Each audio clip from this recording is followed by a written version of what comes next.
नमस्कार, आप देख रहे हैं साधना न्यूज़ मध्य प्रदेश और मैं हूं आपके साथ मेघा जैन। चुनावी माहौल को देखते हुए अब फाइनली सभी पार्टियों ने चुनावी अटकलों पर विराम लगा दिया है। सभी पार्टियों ने अपने अपने प्रत्याशियों की लिस्ट को घोषित कर दिया है। ऐसे में आज मैं झाबुआ में बैठी हूं, तो वहीं पर झाबुआ में जहां पर आदिवासी बाहुमूल्य क्षेत्र इसको कहा जाता है, तो यहां पर कांग्रेस के विधायक पिछले कई दिनों से लगातार काम कर रहे हैं, विकास कर रहे हैं, ऐसा वो दावा करते हैं। लेकिन अब बात तो ये है, देखना होगा कि यहाँ पर यहाँ की जनता किसके सर पर ताज पहनाएगी, किसको आगे ले जाएगी। और इसी मामले में बीजेपी ने भी अपनी अटकलों को विराम दे दिया है और यहाँ पर भाजपा के प्रत्याशी युवा नेता के हाथ में संगठन का नेतृत्व सौंप दिया है। मेरे साथ मौजूद है भानु भूरिया जी, उनसे बात करेंगे और जानेंगे कि अब वो इस चुनाव को कैसे देखते हैं, उनकी रणनीति क्या होगी, झाबुआ की जनता के लिए, विकास के लिए उनके पास एजेंडा क्या है। तो आइए सीधे बात करते हैं। सबसे पहले तो साधना न्यूज़ में आपका बहुत बहुत स्वागत है और आपको बहुत बहुत बधाई कि एक बार पार्टी ने फिर आप पर भरोसा जताया है। इस भरोसे पर खरे कैसे उतरेंगे? सर्वप्रथम साधना न्यूज को धन्यवाद। जिस प्रकार से भारतीय जनता पार्टी ने मुझ जैसे एक छोटे कार्यकर्ता पर विश्वास करके झाबुआ विधानसभा से प्रत्याशी बनाया है, शीर्ष नेतृत्व का मैं आभार व्यक्त करता हूं। और मैं ये बता देना चाहता हूं कि यहाँ पर जो वर्तमान में विधायक है कांतिलाल जी भूरिया, वे लगातार पिछले 45 साल से इस झाबुआ जिले का नेतृत्व करते हुए झाबुआ विधानसभा का भी नेतृत्व करा, लोकसभा का भी नेतृत्व करा, लेकिन धरातल पर जनता के बीच में कभी वो जाकर खड़े नहीं होते हैं। सिर्फ चुनाव के समय वे जनता को गुमराह करने के लिए, उनको लुभाने के लिए सिर्फ अपने अर्थ बल के दम पर चुनाव जीतते आए हैं, जनता को गुमराह किया करते थे। लेकिन आज झाबुआ विधानसभा का युवा मध्य प्रदेश सरकार की योजनाएं, हमारे केंद्र सरकार माननीय प्रधानमंत्री नरेंद्र मोदी जी की योजनाओं के साथ धरातल पे हमारे जो कार्यकर्ता है और जो हमारा मध्य प्रदेश सरकार का एजुकेशन के ऊपर जो फोकस हुआ और आज जो हमारा मतदाता जो 18-19 साल का हुआ है, वे बिल्कुल पूरी तरह से कांग्रेस और कांतिलाल भूरिया जो अभी तक झूठ और छलावे की राजनीति करते थे उनको समझ चुके हैं और उनको सबक सिखाने के लिए तैयार हैं। हम पूरी तरह से भारतीय जनता पार्टी यहाँ पर परचम लहराने को तैयार है। साधना न्यूज़ जब झाबुआ की गलियों में घूम रहा था, जब लोगों से बात कर रहा था, तो कई तरह की समस्याएं सामने आई। जल की समस्या, कॉलेज की समस्या, स्वास्थ्य की समस्या, खास करके जो बांध बनाए गए उसका डिज़ाइन नहीं बनाया गया, उसको लेकर के भी लोगों में कई तरीके की आशंका नजर आई मुझे। तो इसको आप कैसे देखते हैं? वाकई आपको नहीं लगता है कि झाबुआ का विकास होना चाहिए था, जो कि गुजरात इतने पास में, लोग लगातार पलायन कर रहे हैं, लोगों को दूर जा कर के अपने क्षेत्र से काम करना पड़े, ऐसी सरकारों को क्या सोचना नहीं चाहिए इस बारे में? देखिए, आपकी बात ये ज़रूर है, सरकार को सोचना भी चाहिए और सरकार सोच भी रही है और सरकार उसको कर भी रही है। लेकिन आप हम सब जानते हैं और मैं आपके माध्यम से जनता को बता देना चाहता हूं कि जब स्थानीय जनप्रतिनिधि यहाँ पर क्या समस्या है उसको सही तरीके से यहाँ से लेके सरकार के समक्ष, विधानसभा में, मंत्रालय में अगर सही तरीके से पेश करे, सही तरीके से रखे, तभी उस समस्या का समाधान होगा ना। लेकिन यहाँ से जो एमएलए है कांतिलाल जी भूरिया, उनको सिर्फ एसी वाली गाड़ी और अपने बंगले से बाहर निकलने की फुर्सत नहीं है, जनता के बीच में जाने का समय ही नहीं है, मार्केट में उनको निकलने का समय ही नहीं है, जनता की समस्याओं को समझने की उनकी बुद्धि नहीं है। किस प्रकार से जनता की समस्या का समाधान होगा? सरकार पूरी तरह से ध्यान में है। हमने जब जब संख्या को यहाँ से हमने सरकार को, जनता की मांगों को हमने एक जनप्रतिनिधि होने के नाते हमने वहाँ पर बताया, तो उसका ज़रूर नीचे उसका प्रभाव हुआ है। हमने डैम भी बनवाए, चाहे आप देख लीजिए, हमारा एक बहुत बड़ा पुरानी मांग थी यहाँ पर मोहनखेड़ा से सीधे गुजरात को जोड़ने वाला जो हमारा मार्ग है, वो बरसों से ऐसा पड़ा था। कांतिलाल जी भूरिया से उस रास्ते पर आने जाने का होता है, लेकिन उनने कभी उस रोड पर गड्ढे को भरने के लिए एक मिट्टी तगारी डालने का प्रयास नहीं करा। लेकिन हमने माननीय मुख्यमंत्री जी से मिलकर उस सड़क को हमने डबल लेन स्वीकृत करवा ली है। लेकिन कांतिलाल जी भूरिया ने कभी कुछ नहीं किया। हमारा जो कुंदनपुर क्षेत्र है, कुंदनपुर क्षेत्र में कांतिलाल जी भूरिया को भरपूर वोट मिलता था, लेकिन कांतिलाल जी भूरिया ने उस क्षेत्र को पूरी तरह से अछूता रखा। आज वो क्षेत्र ग्रीष्म काल में नदी में झीरी खोद के पानी पीने को मजबूर था, लेकिन आज उस क्षेत्र में माननीय मुख्यमंत्री शिवराज सिंह चौहान जी के द्वारा हमारे प्रयास से वहाँ पर बैराज स्वीकृत और बैराज बनकर तैयार, आज वहाँ से जल भर के पूरी बहुत शानदार स्थिति में है। लेकिन कांतिलाल भूरिया ने उस चीज़ को देखा नहीं, वो उनको जनता के उससे मतलब नहीं, वो सिर्फ जनता का वोट लेने से मतलब रखते हैं। जनता क्या समस्या है, क्या उससे जूझ रही, वो देखते नहीं, इसलिए ये सारी चीज़ें उस पर न होती है। कल माननीय मुख्यमंत्री जी भी थांदला आए थे, कह रहे थे कि स्वयंभू माता मंदिर बनाएंगे, और इसके बाद वहाँ पर लगातार उनके कार्यक्रम चलते रहे, कई जनता भी वहाँ पर थी। लेकिन मेरा सिर्फ कहना ये है कि आदिवासी पिछली पंक्ति में खड़ा हुआ है सर। आदिवासी को अगली पंक्ति में आने के लिए भारतीय जनता पार्टी अब क्या करेगी? निसंदेह माननीय मुख्यमंत्री जी का बहुत बहुत धन्यवाद कि वो हमारे ज़िले की प्राचीन जो हमारी जो अद्भुत मतलब जैसी हम मनोकामना रखते हैं वो पूर्ण करने वाली हमारी देवी जी के दर्शन करने वो आए थे। और मैं आपको बता दूं कि यहाँ पर उन्होंने जो घोषणा करी है कि वो मंदिर बनेगा, ज़रूर बनेगा। माननीय मुख्यमंत्री जो कहते हैं वो करते हैं। उससे पूर्व भी हमारे यहाँ के दो बाबा देव है, समूह बाबा देव, उस पर भी माननीय मुख्यमंत्री जी ने पहले यहाँ पर पैदल भी चढ़ना मुश्किल होता था, लेकिन वहाँ पर भी सड़क पक्की बना के माननीय मुख्यमंत्री जी ने वो सौगात दी है। वो निश्चित तौर पर हमारे आदिवासी देवी देवताओं जैसे बाबा देव है, माता जी है, इनके सब के प्रति वो सोच रहे हैं। हमारे यहाँ के जो हमारे आदिवासी भाई है और हमारे यहाँ का जो सामान्य हमारा जो वर्ग है, उनके लिए किस प्रकार से कहाँ कौन से देवताओं की आस्था है, उनके प्रति वो सोचकर उनको साकार भी कर रहे हैं। उसके लिए मैं उनका धन्यवाद भी ज्ञापित करता हूँ। और लगातार वो इस प्रकार के काम कर रहे हैं जिससे जनता खुश भी है। झाबुआ में जिस तरीके की अनियमितताएं पाई गई, इसको लेकर के झाबुआ की जनता अब लगातार एक ऐसे युवा की तलाश में है, वो किसी भी पार्टी का नेता हो, भाजपा, कांग्रेस, आप, जयस। तो ऐसे में क्या अब आप झाबुआ की जनता को आश्वस्त करेंगे कि जो सुविधाएं उनको नहीं मिली कांग्रेस के राज में, कांग्रेस के विधायक के राज में नहीं मिली, क्या आप उनको वो सारी सुविधाएं देंगे? क्या आपकी पार्टी पर वो आदिवासी भरोसा कर सकता है? चूँकि एक इसी से रिलेटेड सवाल ये भी है कि आदिवासियों पर जिस तरीके से लगातार हमले नज़र आ रहे हैं, कहीं ना कहीं आदिवासी समुदाय नाराज़ नज़र आ रहा है। देखिए, ये कांतिलाल जी भूरिया की यहाँ से किस प्रकार से लोगों को आपस में झगड़ा के किससे वोट पाने की उनकी रणनीति रहती है। वे लगातार झूठ बोलते हैं, जनता वो चीज़ें समझ चुकी है। जहाँ तक जनता के अविश्वास की बात है, भी वो लगातार जनता के बीच में से गायब रहेंगे तो उनके प्रति अविश्वास है। और भारतीय जनता पार्टी की सरकार लगातार नीचे धरातल पर योजनाएं, और मैंने जितना मैं कर सकता था जनता के लिए, मुझे चाहे चौराहे पे या सड़क पर आना पड़ा तो मैं आया, ग्रामीण क्षेत्र में मुझे जाना पड़ा तो मैं गया। जनता की समस्याओं को मैंने तत्परता के साथ उठाया, उनकी समस्याओं का मैंने अधिकारियों से मिलकर समाधान कराया। तो निश्चित तौर पर हमारी सरकार की जो योजनाएं हैं और हमने जो जनता के लिए किया है, उस आधार पर हमारे क्षेत्र की जनता हमारे साथ है। मैं लगातार नीचे जा रहा हूं तो जनता मुझे आशीर्वाद देने के लिए बिल्कुल तैयार खड़ी है। और कांतिलाल जी भूरिया जितना झूठ बोलते हैं, उनके झूठ को वो समझ चुकी है। अभी अभी उन्होंने प्रेस के माध्यम से मुझ पर आरोप लगाया था कि गुंडा, शराब माफिया आरोप लगाए थे, लेकिन यहाँ की जनता बहुत अच्छे से जानती है कि शराब माफिया कौन है। कांतिलाल जी भूरिया के भतीजे कुक्षी में एसडीएम को हमला करके ट्रक 4-5 ट्रकें भर के दारू ला रहे थे, तो एसडीएम ने रोका, तो एसडीएम पर जानलेवा हमला करा। आज भी वे फरार है। कांतिलाल भूरिया जी के भतीजे हैं, उनके और भी भतीजे हैं। और यहाँ क्षेत्र की जनता जानती है कि मोरडुंडिया में दारू का अड्डा आज से नहीं, पिछले 30-40 साल से मोरडुंडिया में अड्डा चलता है। मेरा जो गाँव दोतड़ है उसमें आज तक कभी शराब नहीं हुआ। जहाँ तक मुझ पर गुंडागर्दी का आरोप लगाया, तो मैं कांतिलाल जी भूरिया को आपके माध्यम से बता देना चाहता हूं कि राणापुर क्षेत्र की जनता जानती है। राणापुर क्षेत्र के जो हमारे सामान्य भाई हैं, यहाँ पर हमारे साधु संत यहाँ से विहार गुजरात की ओर करते हैं, और गुजरात तरफ से आने वाले हमारे साधु संत एमपी की ओर विहार करते हैं। तब वो मेरे गाँव में आकर रात्रि विश्राम करते हैं, और यहाँ का जो हमारा भाई है वो उनको वहाँ पर हमारे भरोसे छोड़ के आता है। कभी भी हमने उनको कभी किसी प्रकार की कोई परेशानी नहीं होने दी। यहाँ का जो हमारा व्यापारी वर्ग है, लगातार गुजरात में व्यापार के लिए यहाँ से सीधा गुजरात से जाता है, मेरे गांव से होते हुए जाते हैं। आधी रात को यहाँ के किसी हमारे व्यापारी भाई की गाड़ी में कोई खराबी होती है तो हमें कॉल करते हैं, और हम उनका जाकर आधी रात को मदद करते हैं।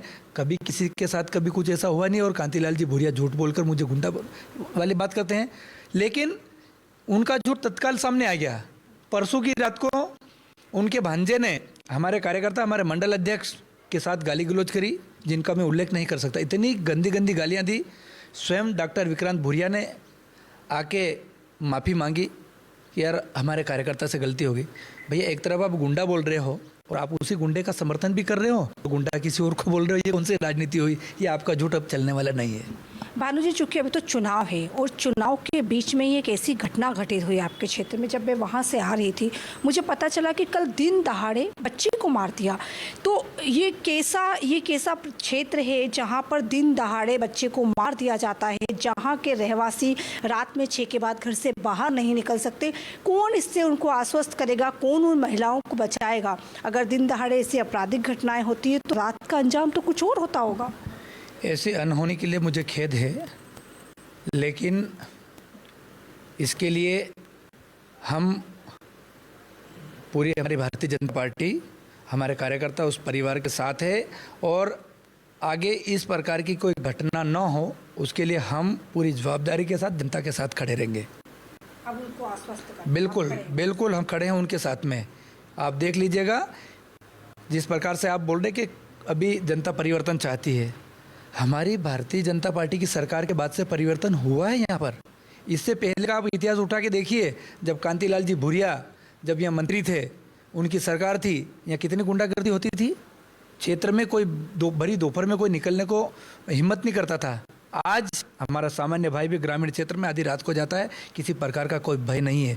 ये ठीक है, कोई घटना घटी है उसके लिए हमें खेद है, लेकिन आगे से इस प्रकार की कोई घटना न हो, हम उसके लिए पूरी तरह से तैयार हैं, उन लोगों के साथ में खड़े रहेंगे, कभी इस प्रकार की घटना नहीं होने देंगे। ये कांग्रेस के लोग सरकार को बदनाम करने के लिए कई प्रकार की ऐसी घटनाओं को अंजाम देते हैं।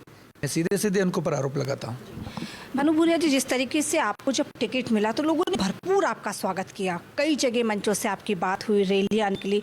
उन लोगों को अब आपसे बहुत उम्मीदें भी, युवा होने के नाते भी उम्मीदें हैं, पर कई लोग आपका विरोध का स्वर भी खड़ा कर रहे थे। कौन थे वो लोग जो विरोध में आवाज़ उठा रहे थे? निसंदेह आपकी बात सही है। उस समय कांग्रेस का टिकट घोषित नहीं हुआ था और मैं आपको बता दूं कि जिस प्रकार से कांतिलाल भूरिया जी का इस जिले में एक छत्र राज चलता था, पिछले 5 साल से कांतिलाल भूरिया के खिलाफ अगर किसी ने आवाज़ उठाई और उनके झूठ और उनके काले कारनामों को उजागर करने का, उनकी कमियों को जनता के बीच में लाने का काम भानु भूरिया ने किया। भानु भूरिया वो शख्सियत थी जो कांतिलाल भूरिया के खिलाफ आवाज़ उठा रही थी। तो कांतिलाल भूरिया को लगा कि अगर इसका टिकट हो गया तो ये कांतिलाल भूरिया और उसके बेटे के लिए खतरा है। इसलिए कांतिलाल भूरिया ने उनके लोगों को बीजेपी के झंडे, बीजेपी के गमछे देके, उनको पेट्रोल का खर्चा देके उनको खड़ा किया, उनने विरोध करवाया। आप बता दीजिए उसमें भारतीय जनता पार्टी का कोई कार्यकर्ता पदाधिकारी रहा हो? ऐसा कुछ भी नहीं है। भारतीय जनता पार्टी के किसी कार्यकर्ता का कोई विरोध नहीं है। ये सिर्फ कांग्रेस की चाल थी मुझे बदनाम करने के लिए। निसंदेह भारतीय जनता पार्टी ने कई विकास किए, ये हमने भी देखा, सबने देखा। सड़कें बिछी, बहनों को पैसा दिया, उज्ज्वला योजना, आवास योजना। लेकिन एक चीज़ जो थी उसमें था कि बेरोजगारी का आलम यह है मध्य प्रदेश में कि आज युवा मरने को मजबूर है। सरकार अभी तक ये आश्वस्त नहीं कर पाई कि वो रोजगार कैसे देगी। और कांग्रेस तो आप पर यह भी आरोप लगाती कि फ्री की रेवड़ी बांटने में लगे हैं। लाडली बहना की याद अब क्यों आई, पहले क्यों नहीं आई थी? देखिए, कांग्रेसी कुछ भी बोल देंगे। ये लाडली बहना की आधारशिला कहाँ से आपको ध्यान है? आज से 18 साल पूर्व लाडली लक्ष्मी थी। वो बड़ी होते होते वो लाडली बहन हुई है। ये कोई आज नहीं लाई है। कांग्रेस तो कुछ तो भी बोल देंगे। और ये अभी कहाँ पर 6 महीने हो गए और कांग्रेस उसकी नकल करने के लिए उनके जो माननीय नकलनाथ जी, जो कि एक झूठ का बहुत बड़ा पुलंदा है, वो लोग बोल रहे कि ये अभी लाए। अभी नहीं, ये इतनी पुरानी हमारी योजना है, आज इसने मूर्त रूप लिया है। और निसंदेह दिग्विजय सिंह जी क्या करते थे आपको ध्यान है? भर्ती करते थे किसी को 500 में, मतलब शिक्षाकर्मी लगा दिए, 500 रुपये में वो पंचायतों में सचिव की नियुक्ति। अरे हमारे माननीय मुख्यमंत्री जी ने इतनी शानदार शिक्षा व्यवस्था करी, आज दूर दूर के ग्रामीण अंचल का भी हमारा युवा पढ़ लिख कर आगे आया है। ये बेरोजगारी नहीं कह सकते। सरकार ने इतनी स्कूलें खोली, इतना शिक्षा का स्तर बढ़ाया, जिससे लोग हमारा पढ़ लिख कर जागरूक हुआ है। और निसंदेह अगर उनको पढ़ा लिखा के जागरूक किया तो उनके लिए रोजगार भी उपलब्ध करवाएंगे। लेकिन समय के साथ सब कुछ होगा, जरूर इनकी बेरोजगारी को हम खत्म करेंगे, ऐसी कोई बात नहीं। अब क्या लग रहा है आपको, चूँकि अभी तो आप उम्मीदवार हैं, झाबुआ में क्या मूलभूत सुविधाएं नहीं हैं? आप ये बात बिल्कुल ईमानदारी से बताइएगा, क्योंकि आप भी झाबुआ के रहवासी हैं। आप अपनी जनता को बताएं कि झाबुआ में क्या परेशानियां हैं, और अगर आपकी सरकार बनती है, अगर आप विधायक बन जाते हैं, तो आप क्या करेंगे झाबुआ के? देखिए, वैसे सरकार ने किसी प्रकार की कोई कमी नहीं छोड़ी है, लेकिन जो हमारा सुदूर ग्रामीण अंचल है, वहाँ पर कुछ सुविधाएं पहुँचने में समय लग रहा है। हम उनको प्राथमिकता के साथ नीचे पहुंचाएंगे। रही बात जैसे यहाँ के लोगों के लिए मतलब कुछ मूलभूत सुविधाओं की, तो हमारी सरकार ने बहुत कुछ दिया है, लेकिन फिर भी अभी जो हमारी नदियाँ, कांतिलाल जी भूरिया जैसे झूठ बोलने वाले जनप्रतिनिधि की वजह से नदियाँ हमारी सूखी पड़ी है। उन पर हम बड़े बड़े बांध बनाएंगे, जिससे कि उसमें पानी रुकेगा। हम वहाँ पर ट्रांसफार्मर लगवा के किसानों को वहाँ पर बिजली उपलब्ध करा के वो पानी है उसका उपयोग करके हम खेतों में दें। निश्चित तौर पर हमारे जो किसान भाई है उसकी फसल लेंगे, उसका लाभ होगा। उस पर कुछ हद तक पलायन पर भी रोक लगेगी, और हम चाहेंगे कि कुछ बड़े बड़े जो हमारे उद्योगपति है उनसे संपर्क करके हम यहाँ पर कुछ बड़े ऐसे उद्योग स्थापित करवाएंगे, जिससे कि हमारे यहाँ के युवाओं को रोजगार मिले। और भी ऐसी जो भी हमारी मतलब कुछ ऐसी मूलभूत मांगे रहेगी, निसंदेह हम उसमें लगातार प्रयास करके उनकी समस्याओं का समाधान करेंगे। बानू जी, जब कल हम आपके क्षेत्र में घूम रहे थे तो लोग कह रहे थे कि जब कुछ नहीं होता है, जब जनता से वोट मांगने की बारी आती है, तो नेता आदिवासी एरिया में आ जाते हैं और आदिवासियों को साधने लग जाते हैं। क्योंकि आपका जो क्षेत्र है वो कृषि का भी क्षेत्र है, यहाँ पर टमाटर की पैदावार होती है, यहाँ पर कपास की पैदावार, लेकिन यहाँ पर इंडस्ट्रीज़ नहीं है, यहाँ पर उद्योग नहीं है। क्योंकि माननीय मुख्यमंत्री जी तो लगातार ये कह रहे हैं कि हम हर जगह इंडस्ट्री ला रहे हैं, G20 की बैठकें हो रही है, लोग बाहर से पैसा लगा रहे हैं, विदेशों से भी पैसा आ रहा है, पर झाबुआ में कोई भी ऐसी इंडस्ट्री अभी तक नज़र नहीं आ रही। तो क्या आप आश्वस्त करते हैं कि आपकी सरकार आएगी अगर, तो आप इंडस्ट्री लगाएंगे? जी बिल्कुल, आपके इस सवाल का मैं स्वागत करता हूं कि आपने बोला कि चुनाव के समय नेता आते हैं, आदिवासी नेता आते हैं। बहुत अच्छा सवाल है आपका। जिस प्रकार से कांतिलाल जी भूरिया और उसके बेटे विक्रांत भूरिया, अभी चुनाव आ गया तो ग्रामीण में आ गए। विक्रांत भूरिया एक तौलिया बांध लेते हैं सिर पे और अपने आप को आदिवासी दिखाता है। विक्रांत भूरिया से आपके माध्यम से मैं पूछना चाहता हूँ, आप इस आदिवासियों का वोट लेना चाहते हैं, कभी इन आदिवासियों के साथ में सुख दुख के साथ बैठ के कभी आदिवासी भाषा में इनसे बात करी? आपने कभी आदिवासी रीति रिवाज को समझा? स्वयं पता नहीं कहाँ रहते हैं। कांतिलाल जी भूरिया स्वयं आदिवासियों के बीच नहीं रहते हैं, उनकी धर्मपत्नी आदिवासी नहीं है, विक्रांत भूरिया की पत्नी आदिवासी नहीं है, उनकी भाभी आदिवासी नहीं है। वो आदिवासियों के बीच में आदिवासियों को ढोंग करने के, मुझे तो संदेह है कि विक्रांत भूरिया आदिवासी है या नहीं है। अभी वो एक ढोंग के तौर पर जनता के बीच में सिर पे बहुत बड़ा आरोप लगा रहे हैं कि विक्रांत भूरिया आदिवासी है या नहीं है। बिल्कुल, मुझे तो पूरा डाउट है। अभी तक उसको कभी आदिवासी बोलते नहीं आती। आदिवासी हमारी निजी जो हमारी स्थानीय भाषा है उनके बीच में कभी उनको बातचीत करते नहीं देखा। आदिवासियों की रीति रिवाज उनको कभी नहीं आती। हम तो बताएंगे उनको, हम आदिवासी ढोल बजा के बताएंगे, हम आदिवासी तीर कामटे चला के बताएंगे, हम गोफन से बाटा मार के बताएंगे, हम हल चला के बताएंगे, हम हल को बना के मतलब उसको उगड़ के बताएंगे। लेकिन विक्रांत भूरिया को क्या आता है? आप कुछ आदिवासी, विक्रांत भूरिया अगर चाहे तो हमारी हाथ में सोहरा पर આવી જાય અને આદિવાસી ભાષામાં બહસ કરે। આદિવાસી ખરો હોય તો ગામમાં આવીને અમારા આદિવાસી ભાઈ હાથ વાત કરીને દેખે। ठीक है, बहुत अच्छी बात है, बहुत अच्छी बात कही आपने कि अगर हमको इस क्षेत्र में रहना है तो हमको यहाँ की भाषा आनी चाहिए, हमको लोगों के बीच में हम कैसे पहुँचे ये आना चाहिए। मेरा फिर अगला सवाल यही है कि मुख्यमंत्री जी भी आदिवासियों को साध रहे हैं, वो भी कभी ढोल बजाते नजर आते हैं, कभी कहते हैं आदिवासी मेरा भाई, लेकिन फिर भी क्षेत्र में विकास बहुत कम नज़र आ रहा है। क्षेत्र में विकास नहीं है, चूँकि आपका तो ये ज़िला है, ज़िले के हिसाब से जो चीज़ें होनी चाहिए थी वो, यहाँ पे नदियों का सौंदर्यीकरण नहीं है, यहाँ पर बांध नहीं है, यहाँ पर नल जल योजना नहीं। चूँकि आपकी योजना है तो पूरे देश में चल रही है, इसमें कोई संदेह नहीं है। नल जल योजना की वजह से हर घर में पानी पहुँच रहा है, पर सिर्फ आदिवासी ही बेचारा पानी क्यों न ले पाए? टंकी बना दी, ऐसा आरोप मेरा नहीं है, विक्रांत भूरिया भी आरोप लगा रहे थे, कह रहे थे कि टंकी तो बना दी पर पानी नहीं पहुँचाया, लोकार्पण तो कर देते हैं पर कुछ करते नहीं आगे। निसंदेह मैं उनको पूछना चाहता हूं, कांतिलाल जी भूरिया को, वो कह रहे हैं कि यहाँ पर विकास से दूर है। उनके समय में देखिए इस ग्रामीण क्षेत्र में जाने के लिए सड़कें थी, कांग्रेस की सरकार में बैलगाड़ी भी नहीं जा पाती थी। जहाँ पर कांतिलाल जी भूरिया का करोड़ों का जो बंगला है मोड इंडिया में, वहाँ तक जाने के लिए सड़क भी प्रधानमंत्री ग्राम सड़क योजना के तहत भारतीय जनता पार्टी की सरकार में बनी। आज आप देख लीजिए, कांतिलाल जी भूरिया ने किसी आदिवासी को टापी में से बाहर नहीं आने दिया था। वो कवेलू के नीचे रहते थे। माननीय प्रधानमंत्री नरेंद्र मोदी जी की प्रधानमंत्री आवास की योजना के माध्यम से आपको ग्रामीण में, गांव-गांव में दिखे होंगे, फलिया-फलिया में आपको पक्के मकान दिखे होंगे। निसंदेह आज उनको लग रहा कि टंकियां बना दी, लोकार्पण कर दिया, लेकिन पानी नहीं दिया। अरे हम तो बता रहे हैं कि हमने तो ये किया है और हमने टंकियां बनाई है, तो हम उसमें पानी भी लाएंगे। काम चालू है। चालू काम में तो मतलब आप नहीं बता सकते ना, काम पूर्ण होने के बाद बता सकते। लेकिन आपने कभी गरीब आदिवासी के यहाँ पर कुएं से मोटर लगाकर या किसी का हैंडपंप लगाकर आपने कितने कितने लोगों को पानी उनको देने की व्यवस्था करी थी? कांतिलाल जी भूरिया सिर्फ टैंकर बांटते हैं और वो भी उसमें 60% कमीशन। 1 लाख का टैंकर बनता हो तो 60,000 रुपये पहले रखवा लेंगे और 40,000 रुपये का टैंकर वाले को भुगतान करेंगे। इतना कमीशन को के टैंकर बांटते हैं। टैंकर देखिए, बाकी कहीं नहीं है। उसके अलावा उनकी और कौन सी योजनाएं हैं? कांतिलाल जी भूरिया बताएं। बहुत बहुत धन्यवाद भूरिया जी। तो आपने सुना कि किस तरीके से वो बता रहे थे कि सरकार रही, यहाँ पर झाबुआ में कांग्रेस के विधायक रहे, सांसद भी रहे वो, मंत्री भी रहे वो, उसके बाद भी विकास कहीं नज़र नहीं आया। वो लगातार सिर्फ झूठे आरोप और प्रत्यारोप की राजनीति कर रहे हैं। अगर मेरी सरकार बनती है तो मैं यहाँ की जनता को आश्वस्त करता हूँ कि जो काम छूटे हुए मैं उसको पूरा करूँगा। और ऐसी आशा हम भी करते हैं। हर नेता, जो भी नेता होता है जिसको सरकार बनानी है या जनता जिसको चुनकर भेजती है, उस नेता की ये जिम्मेदारी भी होती है कि वो जनता के प्रति ईमानदारी से काम करे, अपने क्षेत्र के प्रति विकास की बात करे, ना कि झूठे प्रलोभन देके जनता के लिए सिर्फ वोट साधने की बात करे। आप देखते रहिए साधना न्यूज़ मध्य प्रदेश।